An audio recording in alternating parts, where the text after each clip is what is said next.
Right, fitness then. Well, that point that you just said, you've never asked me. So I've never asked you. What does it mean? What is fitness? Well, it's what it is. It's hard to answer, isn't it? I think for me, fitness is it needs a target or a goal to be able to be measured. I don't think you can sort of say fitness is something outright because there's so many variables. There's so many. If someone says, "Oh, right, Dave, what is fitness?" Then I'd say it's a position of well-being based on your strength, mindset, vulnerability, courage, confidence, and physical ability and attribute, I suppose. Okay. But for me to sort of really go, oh, fitness is this, I think I'd need to be able to compare it with something as to why. Okay, so let's. Why do you do fitness? Why is it such a big part of your life then? Why do you make time for it? Personally, I want to live longer. I want to be healthier. Okay. I want to put myself into the best possible position. We all know that we have risks of things in health and life that get in the way. But for everything I can do to look after myself, I will do. But not at the expense of living. So I'm not going to say right, I've got to train 7 times a week, and that's got to be priority over everything. I'll be honest with you, I have had those thoughts occasionally. That it should be. Well, yeah, there have been some times I've been like, let's try and commit to training 7 times a week and being on my diet all the time. And then you kind of get that realisation of, I've got other things to prioritise. I'm not a full-time athlete. Yeah. So it's just trying to get by as I think as that's much the as thing, you isn't it? can. It's getting balance. Fitness is, for me, fitness is about being in a strong, capable position, or as capable a position as I am able to be, that allows me to perform the things I want to perform in life. So whether that be competitions, and therefore I train harder for those, because I enjoy them, so that actually those come out of my element of fun, and that's what I do. Well, that's what you've hit the nail on the head for me. Fitness for me is fun. Yeah. First and foremost, the reason that I train and I like training is because it's enjoyable. And by doing competitions and things like that, that then gives me an opportunity to test myself. But primarily it is because it makes me feel good. You have a marker, don't you, to compare. But if you're feeling good about something, it's not a chore, it's not a mission. Yeah. So if it's not, and this is why I'm starting to do these podcasts, is because I want to show, there's so many people in the country who you want to help but maybe can't because they're spread all over the place. They're hundreds of miles away, so they can't come training or whatever, they can't come speak to me. Obviously I've got a phone and stuff, but I want to show actually that it doesn't need to be difficult. So for us, fitness for us, we say it's fun. So fitness for me is fun, but fitness is, again, it's that comparing. If it's running, I don't find it fun. That's why I did obstacle course running in the first place, because I don't enjoy running. But what I do enjoy is I have an element of competitiveness about me, so I enjoy running a race, seeing how you or stack up. a 5k, and seeing what my comparison is to me before, what my comparison is to you, to other people. But obviously, if people don't find it fun, how can fitness still take a precedent in someone's life or be important in their life for more of, like what I said, my reasons, more of I want to live longer, I want to do what I can to be healthier, and I want to be able to maybe perform better in my competitions. They're where I find the fun. I find the competitions and the races, the obstacle races, they're the fun parts, not the training itself. I train for a means to an end. I train because I want to be good and I want to be strong. I want to be able to do something. Yeah. So if we're talking about general public, someone who maybe doesn't enjoy things like that, doesn't enjoy competition, but they want to train, they want a higher level of fitness for the health benefits and for their life's benefits. How do we engage that? What can we do for that? Well, it's also having that understanding as well, isn't it? Because, so if I take an example from the fact at working at a gym, I used to struggle to understand the reasons why people didn't make time for training. Because training comes quite easily to me. and it's something that I take for granted, and the fact that I will go out to train for fun. And it's not a massive chore. It's not. Obviously there are times where you get run down and you're like, oh, do you know what? I'm going to miss training today, or I'm going to do this, or I'm going to do that. But it's not a massive deal to me, because I know the next day I'll do something, or the day after that I'll do something. So it meant that whenever anyone came in for an induction or a review, and they were saying things like, oh, I'm just here to lose weight and tone up.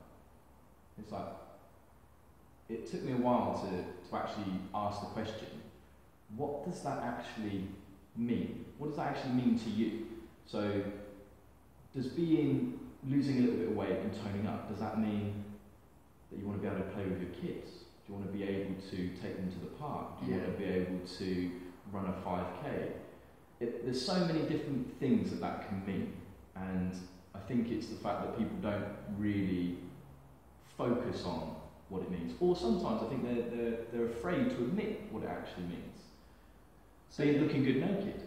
Yeah, that's a big one. So ultimately, we're saying then that you've got to have your reason and know it. You've got to truly know why. And don't kid yourself. Don't try and hide the reasons why you're doing things. If you're there to look good and for aesthetic reasons, just accept it. Well, that's my thing. I say about everyone in the gym. I've said it to so many people before, and some people argue with me, and that's fine. You know, everyone's entitled to their opinion. But my opinion on it is that everyone who goes to a gym is there for vanity. It's not a bad thing. It's not a bad thing. It's not a vanity either in an exception that people think it's the way you look necessarily. It's, for me, the vanity in what I do is because I want to be good at something. You know, for you, the vanity in what you do in the gym may be because you want to look a certain way, or because you want to perform a certain thing, or you want to feel better about yourself. It's all about feeling good. And I always try and, one thing I would say to anyone who wants fitness to be fun, or wants to find fitness easier, getting fit easier, is that, you know, they need to realise that, especially where we train and what we do, is that actually people there are all there for the same reason, and yes, on varying degrees and varying levels, but we're all there with a common goal. And yeah, it's about feeling better for ourselves in one way, shape or form, and I think that's the biggest thing people need to realise. And it doesn't have to be boring, it doesn't have to be, it doesn't even have to be particularly hard. Yeah, if you're a beginner who's starting out, the best thing you can do is find something that you enjoy. Yeah. Whether that be finding like-minded people that are on a similar journey, or whether that be, you know what, you love the rowing machine, you love how it makes you feel, or whatever it is. I think to begin with, to get it into your lifestyle is the most important part of it. It's to ingrain it. Once it's ingrained, then you can have a look at manipulating it. Then you can have a look at going, right, so there are a couple of things that I would like to get better at. There's a couple of things I have to do that I don't want to do to get there. But because it's in my lifestyle, I'm more susceptible to going, yeah, do you know what, I'll throw in those exercises, or to see if I can get to that other level of whatever it is that I'm training for. So for instance, for me, I hate deadlifting. Deadlifting is one of my worst exercises. But I see its importance and I see its value. So when we do things like Superhuman Games, it's like, well, for me to perform well at Superhuman Games, I need to make sure my deadlifting is good. Yeah. And that's a small... so we're talking on a competition level, right? Because we're talking about us, and so deadlifting would be important for someone who's at competition level. In my opinion, it's one of the staple strength things, right? So say we've got someone watching our podcast who aren't interested in fitness, or really find fitness really hard because they find it boring, laborious, hard work, tiring, and they have no interest in it. What would you say would make it easier, would make it, because obviously for us who enjoy it, it's easier for us to say, okay, we can be motivated about doing a deadlift if we don't want to, because we have an end goal of competition, and therefore it directly relates to fitness. Whereas if someone's just trying to get healthy, so many people just do this by their nutrition, but then forget about the benefits they can get through training. How do we say to these people, you know, you can make it possible, you can train, and it can be a little bit more fun and enjoyable?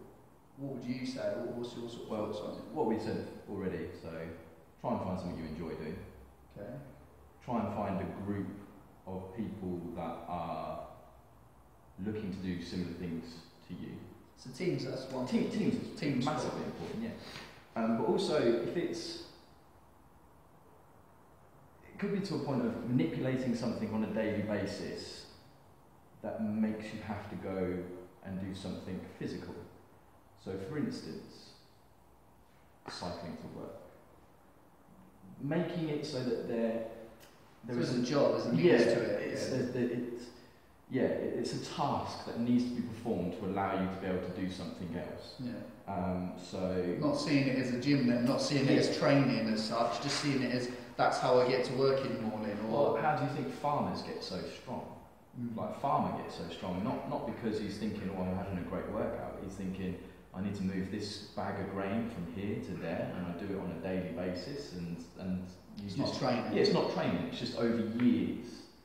And as long as you watch what you eat, you will hopefully start seeing some significant results that will then make you again more susceptible to then going, you know what, let's take this a little bit further. Now that I've got a base level of fitness because I've been cycling to work every day or whatever it was, maybe the gym's not such a scary place. Yeah, you might feel a little bit better about it. A little bit more at ease because you've done something that was a task or a chore that allowed you to then get to work, to do other things in your life. I think it's important because in this day and age it's very easy to sort of cut corners because there's so many different bits of technology and stuff that allow me to do things easier, to give me more time to do nothing at the end of the day. So I think sometimes it's important to actually go through the motions of things, to actually go back to the basics because it keeps your mindset right. In my opinion, it gives you that little bit of focus. It gives you. I think that's the biggest thing as well. Like that's how I view it, and that's what I think.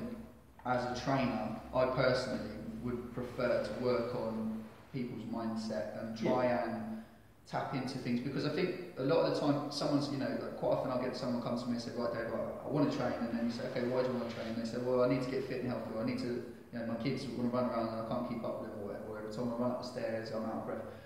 But when you tap into that, why?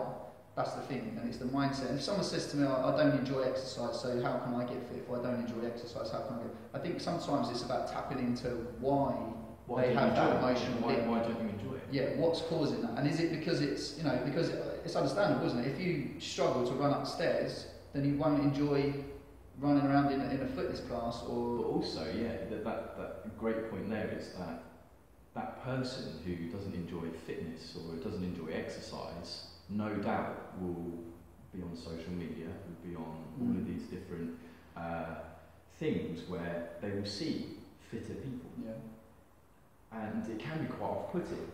Like you see someone and you go, wow, they have to go through all of that training, all of that hardship to get to that position.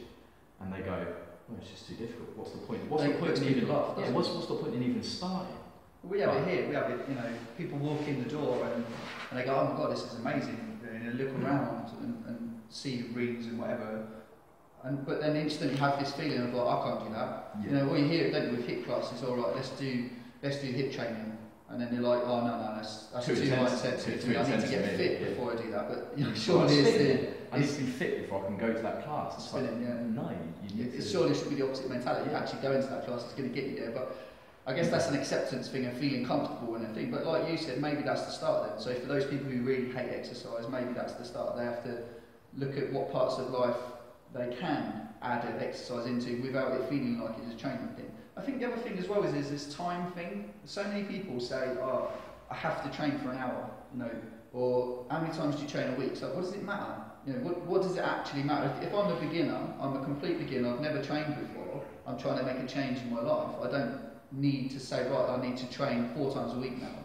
Because it's such a massive change, I think it's too hard. I think sometimes maybe just looking at going, train 3 times a week, but train for half an hour. Whatever it be, train for half an hour and the interesting thing about that is, I think we have too much information, and this is kind of a pitfall that I fall into. Too many podcasts. Yeah, too many podcasts. Yeah, there's so much information out there, and I kind of fall into this pitfall a little bit. Is that because I have a little bit of knowledge and I understand how my body works and things like that, I'm always looking for the optimal training plan. Now, these days. So you're trying to be efficient. You're trying to get it done Always. and still have time for everything else. That's it. Always trying to be more efficient. Always trying to be making sure that the movements and stuff that I am doing are helping me achieve the goal that I'm looking to achieve. But what that actually does is that means that if I'm not fully feeling that workout because I don't think it's efficient enough, it doesn't happen. Right. And that is actually a problem in itself, because that means that you haven't done any training. Yeah. You actually haven't done anything. So you'd have been better off sticking to a plain and simple program. And that's why I need to remind myself sometimes. I need to strip it back and I need to go and say, look, remember it's for fun. It doesn't matter how many kettlebell swings you're doing. It doesn't matter how many burpees you've done or how many pull-ups you're doing or how far you ran. Did I feel good? Did it make me feel good? And if the answer is yes, then brilliant.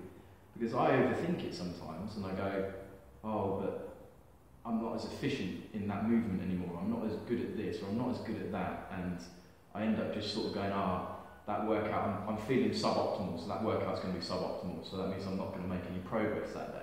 Yeah. So I just don't do it. When actually... You'd be better off doing something, you're better or off doing changing something. it, going and changing it. And then you overthink it, and then all you do is you spend all your time putting together like the perfect program, the golden program. And we've probably done that for 4 or 5 years. That's it.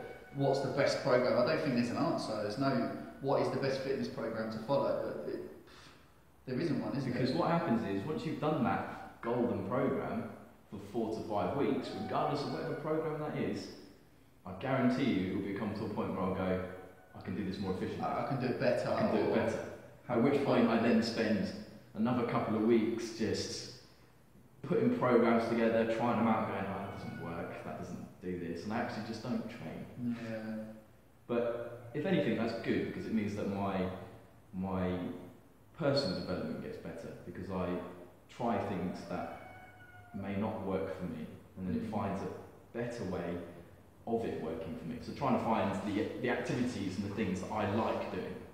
So when I first came into the fitness industry, I was your stereotypical teenager, to be honest with you. I just wanted to lift weights, get big, get massive. Intimidate guys and impress girls. That's just how it all starts out. And then you do a little bit of research and you understand that you don't know everything and that there are so many ways to skin the cat when it comes to health and fitness. So you just need to try and find a combination of things that work for you. And that's why I now do more kettlebell-based activities. I do more bodyweight-based activities. I actually do things that I enjoy doing. Yeah. And I think that's what it's just getting back to. It's getting back to that, not losing sight of the reasons why I do fitness in the first place. Not making it so grand in terms of, I need to be hitting these targets, I need to be hitting these goals. I always need to be making progress. There are sometimes I come in and do workouts and I don't hit my numbers. I'm said I'm going to do a deadlift session and I don't get anywhere near my deadlift PB, or I don't get anywhere near the numbers that I said that I was going to do that day. Yeah. And it's important then to go, just write it off. Yeah. And don't let it become. That's it. Yeah. Don't. The program's not working. I need to relook at the program. I think that's what I'm guilty of. I've done that a lot. You know, if I have one bad session, that's my program written. Yeah, the program's not working. Yeah. That's it. And that's it. Then you flip and you go into something else. And I think that's also important as well. Is that flittering between things. It's not giving that program enough time to nurture results. Yeah. Again, for beginners as well, I think this is very, very important. It's all well and good doing something that you enjoy doing, and that is key.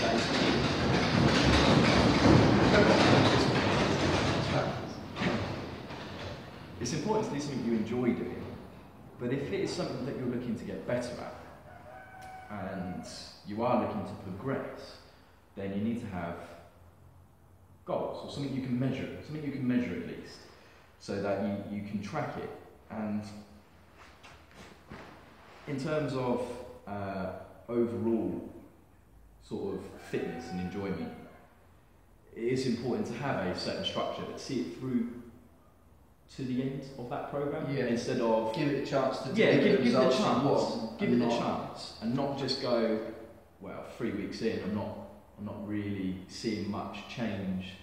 And I think it's coming back to that sort of realistic I think it's putting trust in it, isn't Yeah. it? Putting trust in you, and I think it's about honesty. If you're actually being honest with why you're doing something, then you know you would have set a realistic goal, because you would have said, right, you know, why am I doing it?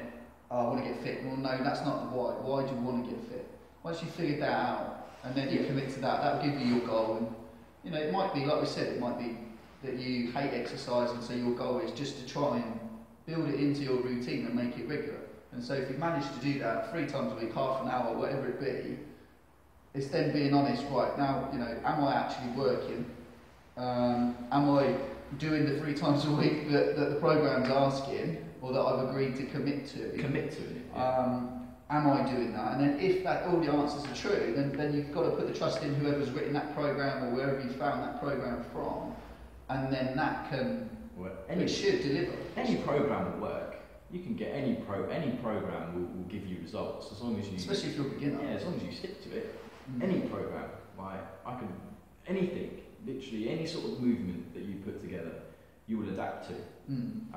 Whether it's the most efficient way of doing it may be a different story. But in the beginning, it's not, in my opinion, it's not really that important. The important thing is just to get moving. Regular. Yeah, regular. Find that routine where whatever it is that you've managed to put into your routine, and say, right, you know, whether, like you said earlier, it might be that you ride to work now. That's what you do for your training. Yeah. Then fair enough, you know, make sure that you're riding to work, and it will have the progress delivered, won't it, based on what it is. If you've never done anything, that's going to make a massive difference to your life. I think the problem with programming is, like you said earlier, there's too much information, it's overcomplicated. Yeah. And it can be overcomplicated. There's so much information out there, and there are so many. It's not even contradictory information. It's just information that has been put together with different goals in mind. So they're looking for different outcomes. So the training's fine. There's nothing wrong with the training. It's just that it might be, this is better for if you're looking to lose weight. This is better for if you're looking to build overall strength. This is better for if you're looking to increase your lung capacity, or whatever it is. And that's where people get bogged down, because they go, well, I want to do everything. I want to do all of these things. And that comes into an interesting sort of mindset for me, because there are some people I look at who they will chip away at 1 or 2 things at once. yeah. And they'll get really good at those things, and then they'll put them under their belt, and they'll go, yeah, I know how to do those things now.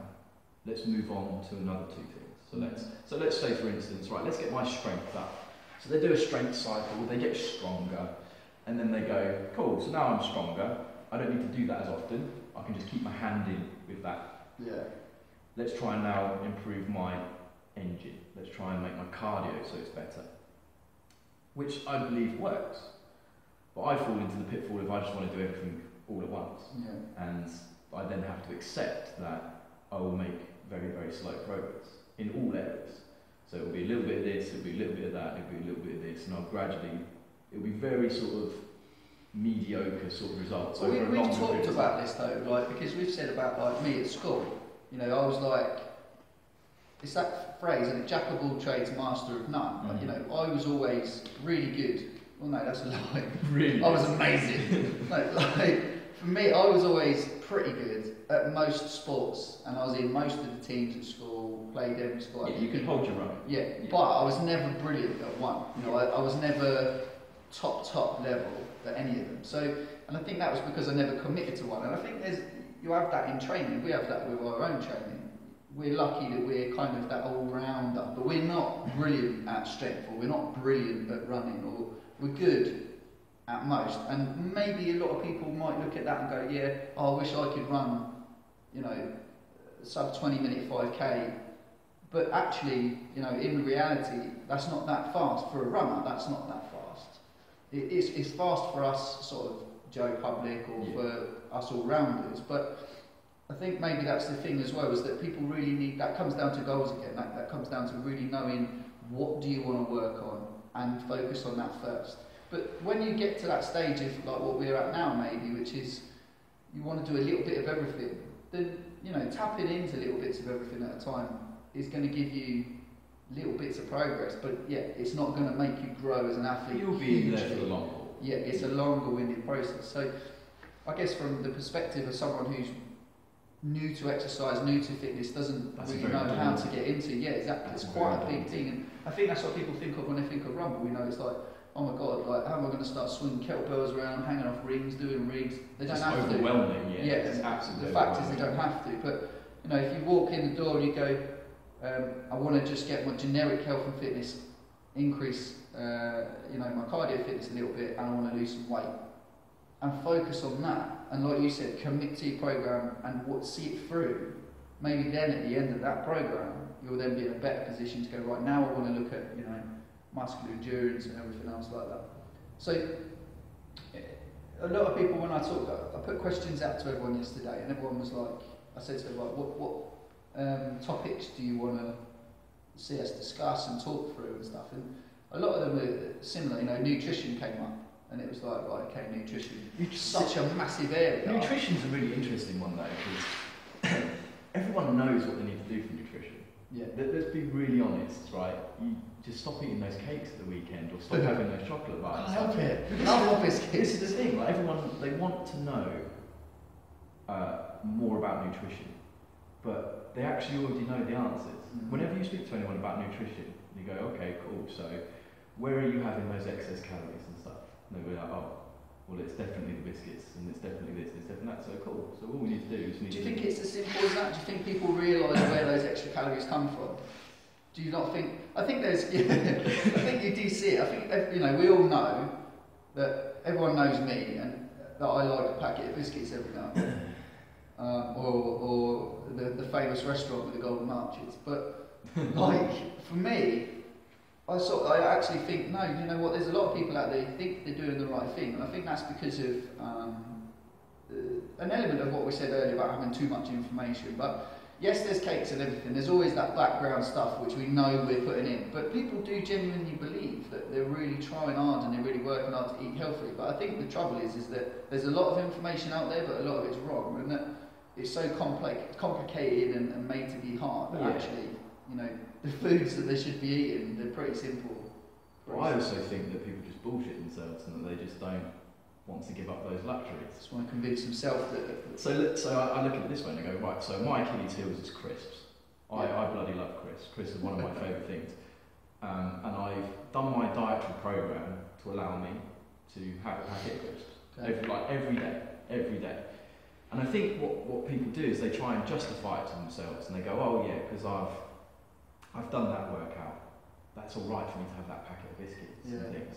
And I think where it breaks down is that you go, so if we talk calories for a second, I know it's very boring, but if we talk calories for a second, if it takes this amount of calories to keep me at this weight, and then I do a workout that drops me down 500 calories, and I go, oh yeah, I've burned 500 calories, I'm under that amount of calories that's needed to keep me alive, and then I eat 2 chocolate bars. That 500 calories has just gone straight back in, and I won't lose any weight. Yeah. And I think it more comes down to how much a chocolate bar is in terms of calories and how much it actually builds up during the day. All it takes is for you to have a couple of biscuits with your tea, chocolate bar after your workout or whatever it is, fruit juice or whatever it is, and then to have a dessert. I think that's 2 things there then. So, first of all, like, I think what we've got is the fruit juice is a prime example. People think they're eating healthy, and they're not, because they're banging in sugar or they're banging in, you know, more calories than they maybe thought they were putting in. But the second thing as well is, and this is something I try and get my clients to sort of think about, and that's time. People have this concept of today, yesterday, tomorrow, and it's like, well, what do you mean by that? And they say, well, you know, I've eaten well all week. All right, I had a dodgy day yesterday, but I've eaten well all week. So why haven't I should have lost some weight. Yes, all right, I had a couple of chocolate bars and a cake yesterday because I was round such and such as for a party.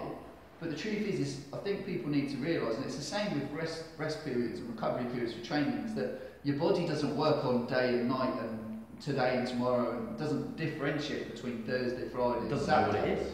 Exactly. You know, if I'm eating really well Monday to Friday, I've got one client, it's a brilliant example. He eats really well Monday to Friday, but then he goes out and drinks Friday night and Saturday night. And so his overall calories from Wednesday, Thursday, Friday, Saturday are just shot to pieces because the amount of alcohol he's banged in his system. Especially if you're looking to make a change. Yeah. So if I've gone from a period where I am eating unhealthily and I'm not training, I'm a couple of stone overweight of what I sort of naturally sit at or should naturally sit at, then making those changes in terms of calories, you actually get to a point where where are we going with this? What are we on? With the calorie count. Yeah, where are we going? Calorie count. What did you say? When? What was it about?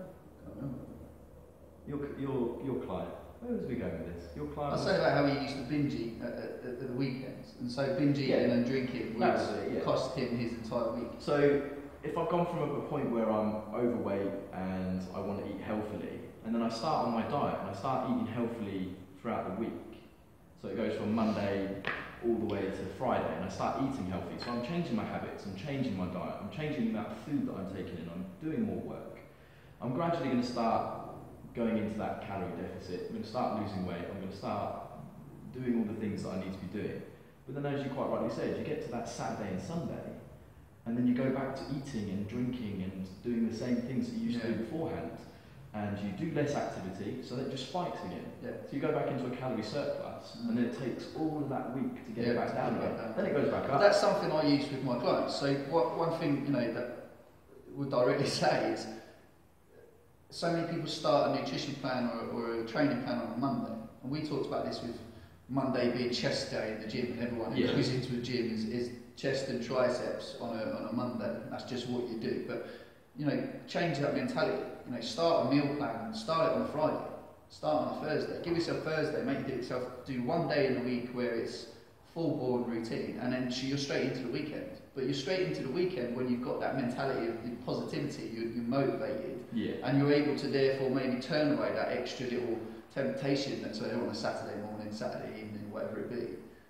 Because everyone, by the time they do the Monday, they go, right, I've done Monday, Tuesday, Wednesday, and it's that justification again. Everyone goes, oh, I've done all week, so it's all right if I have a little treat at the weekend.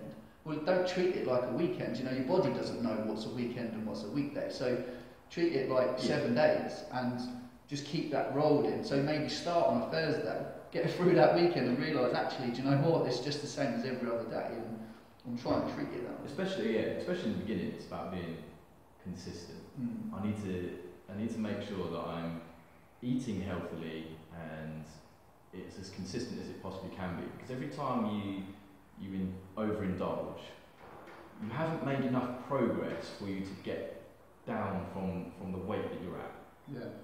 Whereas if you get to a point where you have made a lot of progress and you have lost a lot of weight,